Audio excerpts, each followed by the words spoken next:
მსახიობი. პირველ რიგში თანამოაზრე, რეჟისორის თანამოაზრე. თავისთავად მსახიობი არის მასალა. ყველაზე რთული მასალა. თავისი ხასიათით, თავისი გენეტიკით, თავისი რაღაც პრინციპებით.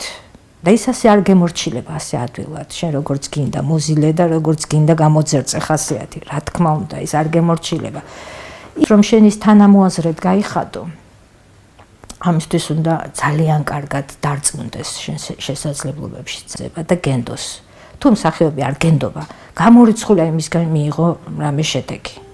გამორიცხულია და თუ ის გენდობა და მოყვება, ეს არის ყველაზე იდეალური მდგომარეობა.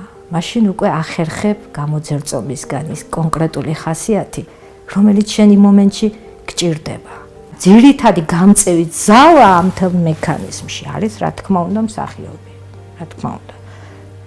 მას ჭირდება ძალიან მოფრთხილება და ძალიან სერიოზული კომუნიკაციის უნარი. რეჟისორის ხელოვნება ისეთი რთული ხელოვნება, პროფესია, რომელიც ძალიან ბევრის მომცველია. მათ შორის არის ადამიანთა ცოდნეობა, ხასიათების ცოდნა, ფსიქოლოგია, ურთიერთობის უნარი. ძალიან გრძნობიარია მსახიობი. ძალიან ფაქიზია ბუნებით. ძალიან ადვილად იჯერებს კიდევაც და ეჭვიანიც არის. ძალიან საინტერესოა, მაგრამ ძალიან რთულია მსახიობთან ურთიერთობა. ძალიან პროცესია ამ ხელა სიამოვნებას რო იძლევა.